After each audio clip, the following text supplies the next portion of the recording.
में आया हूँ। किसी को पता नहीं चलना चाहिए कि मैं एम्प्लॉय नहीं बॉस हूँ। साले आलसी लोगों, थोड़ा अच्छे से काम करो। गुड मॉर्निंग सर, क्या मुझे इस कंपनी में जॉब मिल सकता है? कपड़े देखकर तो लग रहा है तुम्हारी इस कंपनी में काम करने की औकात नहीं है। पहले अच्छे कपड़े पहन कर आओ, ये बहुत बड़ी कंपनी है। सर, जॉब कपड़े देखकर नहीं दी जाती, काबिलियत देखकर दी जाती है। अब तुम इस कंपनी के मैनेजर को सिखाओगी? अगर तुम्हारे पास काबिलियत है तो मिस्टर करण के साथ आज हमारी डील फाइनल करो, वरना जॉब से निकाल दूंगा। सर, मैं भी इसके साथ जाऊंगा। तुम्हारा सपोर्ट करने के चक्कर में मेरी जॉब खतरे में पड़ गई। हेलो मिस्टर करण सर। अरे सर, आप यहाँ? अरे चुप हो जाओ। सर, वैसे मैं आपके पास एक डील लेकर आई थी। तुमने डील लाई है तो फाइनल समझो। क्या सर, एक बार प्रोजेक्ट देख तो लीजिए। उसकी कोई जरूरत नहीं। मुझे तुम पर यकीन है, तुम कोई अच्छा डील ही लाई होगी। Thank you so much sir, मुझ पर इतना भरोसा करने के लिए। काव्या, तुमने मिस्टर करण के साथ डील फाइनल कैसे की? वो तो किसी से अच्छे से बात भी नहीं करते। इतनी बड़ी प्रोजेक्ट मिलने की खुशी में तुम्हारी प्रमोशन तो पक्की है, पार्टी तो बनती है। हाँ, अगर प्रमोशन मिला तो पक्का। हटो यहाँ से। सर, आप ये क्या कर रहे हैं? प्रोजेक्ट की डिटेल्स क्यों बदल रहे हो? क्योंकि प्रमोशन तुम्हें नहीं, मेरे भतीजे को मिलेगा और मैं तुम्हें अभी जॉब से निकालता हूँ। जॉब से काव्या नहीं, तुम निकलोगे। तुम्हें क्या लगता है अच्छे कपड़े पहनकर और 2-4 लोग साथ ले आओगे तो मैं डर जाऊंगा? सर, ये कंपनी के छोटे बॉस हैं। क्या? सॉरी बॉस, मुझे माफ कर दीजिए, मुझे पता नहीं था, गलती हो गई। मेरी कंपनी में तुम जैसे गद्दारों की कोई जरूरत नहीं। सिक्योरिटी ले जाओ इसे। अगर आप बॉस हैं तो सच क्यों छुपाया? अगर सच बता देता तो तुम जैसी खूबसूरत लड़की से प्यार कैसे होता? ऑफिस के लिए लेट हो रही हूँ और इससे भी अभी फंसना था। क्या लड़की है यार, साला ठरकी कहीं का। अरे रुकिए, मैं हेल्प करता हूँ। यार, ये कितना हैंडसम है। ऐसे ही खड़ी रहिए, मैं अभी निकालता हूँ। ये लो, हो गया। साले, तूने मेरी हील ही तोड़ दी। यार, भलाई का तो जमाना ही नहीं रहा। थैंक्स बोलने की जगह गाली दे रही है। अब मैं ऐसे ऑफिस कैसे जाऊंगी? लाओ हील दो, मैं ठीक कर देता हूँ। ये लो, अब पहनकर आराम से जा सकती हो। साले कुत्ते, मैं तुझे छोड़ूंगी नहीं। यार, आज का तो दिन ही खराब है। मैं पता कैसे करूं कि 2 नए एम्प्लॉय में से चेयरमैन का बेटा कौन है? मैम, नए एम्प्लॉय आ गए। Hello ma'am. साले तूने ही गेट के सामने साइकिल खड़ी की है ना, चल साइड कर उसे। मैम, मुझे लगता है यही चेयरमैन के बेटे होंगे। सर, आपका कंपनी में वेलकम है।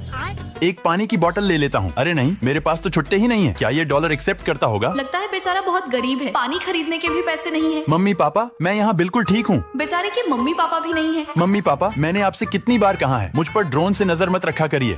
अरे नहीं, अभी मीटिंग। हम इतनी जल्दी ऑफिस कैसे पहुँचे? रुको, मैं अभी आता हूँ। चलो डार्लिंग, जल्दी साइकिल पर बैठ जाओ। मैं इस कबाड़ साइकिल पर नहीं बैठूंगी। इसके अलावा कोई दूसरा ऑप्शन है क्या तुम्हारे पास? और फिर मैं ऑफिस पहुंचकर प्रोजेक्ट की प्रेजेंटेशन करती। सर, उम्मीद है आपको प्रोजेक्ट पसंद आया होगा। बहुत अच्छा था। मुझे बिल्कुल अच्छा नहीं लगा। मैं तुम्हें अभी जॉब से निकालती हूँ। अगर आपको प्रोजेक्ट पसंद नहीं है, इसका मतलब ये नहीं कि आप किसी को भी जॉब से निकाल सकती हैं। गवार, मैनेजर मैं हूँ। जबान संभाल के बात करो। तुम्हें पता है वो चेयरमैन के बेटे हैं? सॉरी सर, मुझे पता नहीं था। मैं तुम्हें अभी जॉब से निकालता हूँ। अब से कंपनी की नई मैनेजर काव्या है। क्या मैं? दोस्तों, आज मैं और जानवी मजे से आइसक्रीम खाते हुए जा रहे थे, तभी समर के बच्चे, तेरी हिम्मत कैसे हुई मेरी आइसक्रीम छीनने की? लेकिन अब तो ये झूठी हो गई है, चाहिए तो बता दो। प्रिया, क्या तुम दोनों लवर्स हो? क्या लवर? मेरा बॉयफ्रेंड ये कुत्ता हो ही नहीं सकता। प्रिया, तुझे पता है समर प्रभुदेवा से भी अच्छा डांस कर लेता है। लेकिन इस साल देखना, कॉलेज डांस कंपटीशन की ट्रॉफी तो मैं ही जीतूंगी और फिर मैं पूरे कॉन्फिडेंस के साथ सभी जजेस को अपना डांस दिखाती ताकि वो मुझे कंपटीशन के लिए सिलेक्ट कर लें।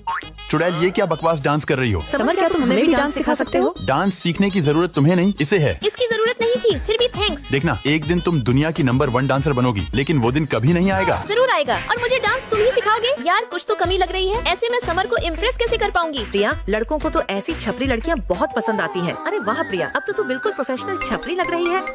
समर, तुम कहाँ हो? मैम, वो हमें नाली में पड़ा मिला था, इसलिए हम उसे हॉस्पिटल ले आए। और फिर मैं घबरा कर भागते हुए समर के पास जाती। समर, तुम ठीक तो हो ना? लेकिन तुम कौन हो? मैं तुम्हारे लिए अपने बाल लाल करा कर आई हूँ और तुम मुझे पहचान ही नहीं रही हो। मैम, सिर पर चोट लगने की वजह से इसकी याददाश्त चली गई है। अरे वाह, यही अच्छा मौका है इसके साथ थोड़ी मस्ती करने का। बेबी, मैं तुम्हारी गर्लफ्रेंड हूँ और तुम मुझे ही भूल गए। हाँ हाँ डार्लिंग, अब थोड़ा थोड़ा याद आ रहा है। कहीं ये नाटक तो नहीं कर रहा? और फिर मैं समर के पैसों से खूब शॉपिंग करती हूँ, जमकर मस्ती करती। लेकिन बाद में मुझे पता चलता है कि जनाब तो याददाश्त खोने का ड्रामा कर रहे थे। दोस्तों, आज मेरे ऑफिस का पहला दिन है और जैसे ही मैं लिफ्ट में जाती तो लिफ्ट फुल हो जाती। अरे ये की केस इमरजेंसी है। लेकिन ये गलत है। असली इमरजेंसी वाले मीजो का क्या होगा? वो तो बिस्तर पे पड़े पड़े पोटी कर देंगे। अरे टाइम तो बच जाएगा यार। अब समझ आया, पिछली बार पापा को बेड मिलने में इतनी देर क्यों लगी थी। शायद कोई न कोई बीच में घुस जाता होगा। शायद जिंदगी में थोड़ा प्रैक्टिकल बनना भी जरूरी है। चलो उतरो। अरे, तुमने गाड़ी यही पार्क कर दी? क्लास पास में है, 2 मिनट की ही बात है। लेकिन यहाँ साफ लिखा है पार्किंग मना है। सबने यही पार्क की है, एक गाड़ी से क्या फर्क पड़ेगा? यही सोचकर हर कोई नियम तोड़ता है। है, फिर रास्ता जाम हो जाता है और एम्बुलेंस तक फंस जाती है। सड़क खाली है, चलो रेड लाइट पार कर लेते हैं। नहीं, रेड लाइट है, हमें रुकना चाहिए। तुम तो बहुत ज्यादा नियम मानने लगी हो। ट्रैफिक सिग्नल हमारी सुरक्षा के लिए होते हैं। सड़क खाली दिख रही है, इसका मतलब ये नहीं कि नियम तोड़ दें। सही कह रही हो। अगर हम हर बार नियम तोड़ेंगे तो धीरे धीरे गलत चीज भी सामान्य लगने लगेगी। सच कहूँ, हमें खुद से शुरुआत करनी होगी। ट्रेन के साइलेंट कोच में लोग जोर जोर से बातें करते हैं। गलत पार्किंग से दूसरों को परेशानी होती है। लाइब्रेरी में सीट घेर कर चले जाते हैं। अगर हम खुद नियमों का सम्मान करेंगे तो समाज भी बेहतर बनेगा। चलो आज उसी फेमस कैफे में खाना खाते हैं। लेकिन इस बार लाइन तोड़कर नहीं। बिल्कुल नहीं, अपनी बारी का इंतजार करेंगे। क्योंकि समझदारी का मतलब नियम तोड़ना नहीं बल्कि दूसरों के अधिकार का सम्मान करना है। दोस्तों, अगर आप नियम नहीं तोड़ते तो लाइक सब्सक्राइब करके कमेंट में अपना नाम जरूर मेंशन। जिनी, तुम्हें बर्थडे पे क्या गिफ्ट मिला? रिया मेरे साथ बर्थडे मनाने ही नहीं आई। हम दोनों की फिर से लड़ाई हो गई। फिर से? तुम दोनों हर साल बर्थडे के आसपास ही लड़ते हो। जीनी, हम दोनों से गलती हुई है, चलो सुलह कर लेते हैं। क्योंकि मेरा बर्थडे खत्म हो गया है, अब तुम्हें अपने बर्थडे पर गिफ्ट चाहिए, इसलिए सुलह कर रही हो। तुम बहुत ज्यादा सोचती हो। मैंने तो हमारी दोस्ती की वजह से माफी मांगी है। अच्छा तो दिखाओ मेरे लिए क्या गिफ्ट लाई हो। वो गुस्से में फेंक दिया था। कमाल है, हर साल बर्थडे पर ही झगड़ा हो जाता है। मैं थोड़ी सेंसिटिव हूँ, लोगों की छोटी छोटी बातों से भी उनकी नीयत समझ जाती हूँ। रिया चलो मूवी देखने चलते हैं। नहीं, मुझे मूवी देखने में कोई इंटरेस्ट नहीं, थोड़ी देर में ही थक जाती हूँ। अच्छा ठीक है, कोई बात नहीं, लेकिन मेरे बर्थडे पर तो ये किसी और के साथ फिल्म देखने गई थी। रिया, तुम्हारी ये फोटो बहुत सुंदर है। इसने सबके कमेंट्स का जवाब दिया, बस मेरे कमेंट्स को ही नजरअंदाज कर दिया। देखो जीनी, तुम बहुत ज्यादा सेंसिटिव हो। मेरे पास पैसे होंगे तो तुम्हें गिफ्ट भी दे दूंगी। सेंसिटिव लोग अक्सर दूसरों की थोड़ी सी नरमी देखकर खुद को ही गलत मान लेते हैं। जिनी भी पिघल जाएगी। मैं वैसी लड़की नहीं हूँ, मैं सेंसिटिव जरूर हूँ, लेकिन बदला लेना भी जानती हूँ। जीनी, चलो मॉल घूमने चलते हैं। मुझे शॉपिंग करने में कोई इंटरेस्ट नहीं, थोड़ी देर में थक जाती हूँ। जिनी, पर मुझे जाना है, चलो ना। ठीक है चलो। जिनी, फोटो एडिट हो गई है, इसे सोशल मीडिया पर डाल देते हैं। पोस्ट हो गई। मैंने लाइक भी कर दिया। जिनी ने मुझे टैग क्यों किया? क्या ये जानबूझकर था? तुम्हें क्या लगता है? तुम बहुत छोटी छोटी बातों का बुरा मानती हो। अरे ये सब तो तुमसे ही सीखा है। Tanya, happy birthday. अरे ये तो मेरी पसंद वाला गिफ्ट है। थैंक्स जिनी, मुझे आज से पहले इतना क्यूट गिफ्ट किसी ने नहीं दिया। लेकिन इसमें तो सिर्फ मटन है, मैं तो मटन खाती ही नहीं। मैंने तुम्हें बुलाया ही नहीं, जैसे तुमने अपने बर्थडे पर मुझे नहीं बुलाया था। तुम लोग खुद ही खाओ। तभी मुझे समझ आया, बहुत ज्यादा सेंसिटिव होना कमजोरी नहीं है। कभी कभी वही इंसान सबसे खतरनाक जवाब देता है जिसे लोग हमेशा कमजोर समझते हैं। दोस्तों, लाइक सब्सक्राइब कर सके अपनी बेस्टी का नाम कमेंट। कार, ये तो हद हो गई। क्या हुआ?